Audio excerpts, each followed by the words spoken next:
L'idée, c'était vraiment d'aborder cette affaire, donc qui est librement et partiellement inspirée de l'affaire Dutroux, mais de manière frontale. C'est-à-dire que je ne voulais pas prendre de détour, effectivement. Je voulais vraiment qu'on soit dans le même contexte, dans les mêmes années, avec la même population, pratiquement. Donc il était hyper important pour moi d'être, comme vous l'avez dit, complètement frontal. Je voulais témoigner, en fait, d'une période, en tout cas, de l'histoire belge, hein, mais à ma manière. Et puis surtout convoquer certains souvenirs que j'avais de cette affaire quand j'avais moi-même 20 ans. Parce que quand l'affaire a éclaté, j'avais la vingtaine. Évidemment que je connaissais un peu l'affaire, mais de très loin. Mais c'était surtout l'idée que Fabrice m'a vendu le film comme un polar et comme une fiction. Il y avait effectivement cette guerre des polices, mais il y avait aussi le trajet de ce mec, de sa mutation de la fin de l'adolescence, de la fin de l'enfance vers l'âge adulte. Et ce trajet m'intéressait fortement. Moi, ce qui m'a attirée, c'était vraiment aussi les tiraillements et les ambiguïtés et les choses qui justement sont pas frontales et qui sont sournoises et qui attaquent, quoi, qui sont corrosives. Il y avait cette dimension politique en tout cas, ou en tout cas certains films, je pense à La Femme flic, puis plus proche de nous, à certains grands films américains, des films d'enquête américains, je pense à Zodiac, ou forcément à Memory of Murder, film coréen. Donc en fait, c'était comme on faisait dans ces années-là, c'était un mélange de divertissement et de films politiques à charge contre un système. Moi, avant d'être cinéaste, je suis un cinéphile compulsif. Même si, avec Maldoror, je me suis absolument détaché de beaucoup de mes références. C'est vraiment un film que j'ai fait sans aucune référence, en tout cas consciente. Inconsciemment, forcément, il y a des choses qui transpercent, hein, mais dans ces films-là, il y a toujours une dimension politique qui va contre, en fait. Et donc oui, ça m'intéressait beaucoup. Alors paradoxalement, c'est mon premier film qui n'a pas été tourné en pellicule. J'ai tourné en digital. Il y a des éléments qui sont tournés en Super 16. Hein. Mais avant de démarrer en digital, on a fait énormément avec mon chef opérateur Manuel Dacos. On a fait énormément d'expérimentations formelles, en tout cas au niveau de la lutte, au niveau de l'étalonnage, pour avoir quelque chose qui soit particulier et surtout pour avoir une densité des blancs et des noirs qui nous permettait en tout cas d'aller très très loin dans les basses lumières en fait. Ça c'est un peu technique mais effectivement il y avait en tout cas cette volonté de rendre l'image presque documentaire. C'était hyper important pour nous et c'est aussi un film de rupture pour moi en tout cas dans mon parcours de cinéaste parce que je voulais absolument pas faire le malin avec ma caméra. Je voulais absolument pas faire de beau travelling ou de belles images. Je voulais être à hauteur d'homme, je voulais suivre le personnage de Paul Chartier dans toutes les grandes étapes de son parcours, dans toutes les intersections morales qu'il doit affronter, avec une approche qui est néo-réaliste en fait, qui soit très simple. Et c'était parfois même un peu conflictuel gentiment hein, avec mon chef opérateur qui lui voulait faire des beaux plans, etc.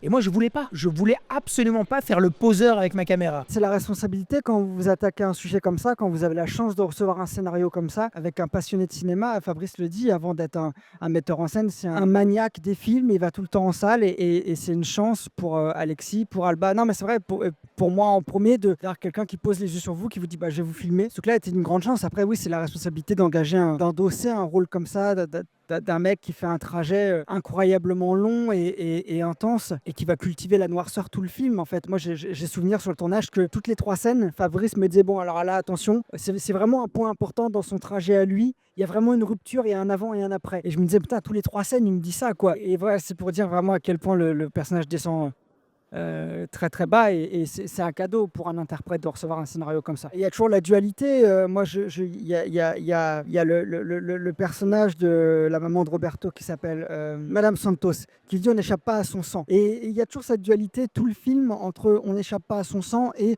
je veux fuir ce que je suis. Et ce truc-là m'a accompagné dans ma prépa et dans ma capacité à intellectualiser le personnage. Donc oui, il y a toujours cette dualité à fuir ce qu'on est et à la fois c'est notre identité et c'est ce qui fait qu'on agit de telle manière. C'est une affaire d'État. L'affaire Dutroux est une affaire d'État. Elle est souvent vue à travers le monde comme un fait divers, mais c'est une vraie affaire d'État. C'est-à-dire que cette histoire aurait pu faire basculer la constitution belge.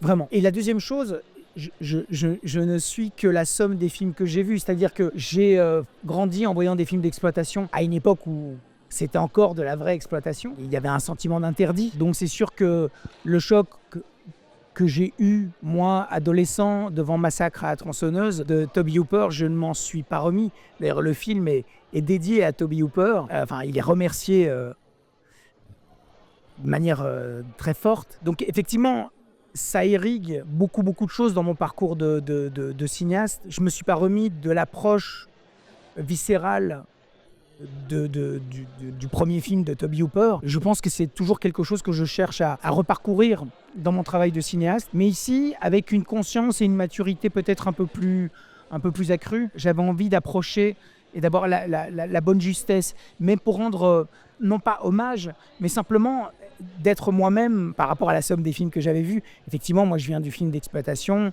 du film de genre. Je ne sais pas très bien ce que ça veut dire le film de genre, mais c'est d'où je viens. En vrai, mon histoire, elle est assez parallèle finalement, parce que si on suit le parcours de mon personnage, c'est une histoire d'amour tragique en fait, où on voit l'amour de sa vie tomber en fer, et d'où l'ambiguïté de la question qui se pose. Est-ce que je le suis, est-ce que je brûle avec lui, ou est-ce que je lâche et je pars, et c'est tiraillement-là dont je parlais. Ouais. Pour moi, ce n'est pas du tout un film de vigilante. Pour moi, Paul Chartier représente deux questions principales qui sont au cœur du film depuis l'écriture jusqu'à la fin de la post-production. C'est la question de la justice et la question du mal. Qu'est-ce que la justice que peut faire un homme juste dans une société où la justice dévisse, et la question du mal, qu'est-ce que c'est le mal en fait, quelle forme il peut adopter. Et ce sont des questions qui sont un peu méta, mais que j'avais envie de rendre organiques dans le corps en fait du personnage de Paul Chartier. Et donc j'avais envie de confronter dans tout ce qui le constitue à l'intersection en fait de ces deux questions qui sont un peu méta, et quelle décision il prend en tant que jeune homme idéaliste, impulsif au début du film, et comment ça l'amène au point d'intersection quand il doit faire ce choix de vigilante. C'est pour ça que le cas du vigilante, c'est expéditif. Ici, ce n'est pas qu'expéditif, c'est les conséquences en fait de cet acte qui m'intéressait, à l'intersection de ces deux questions.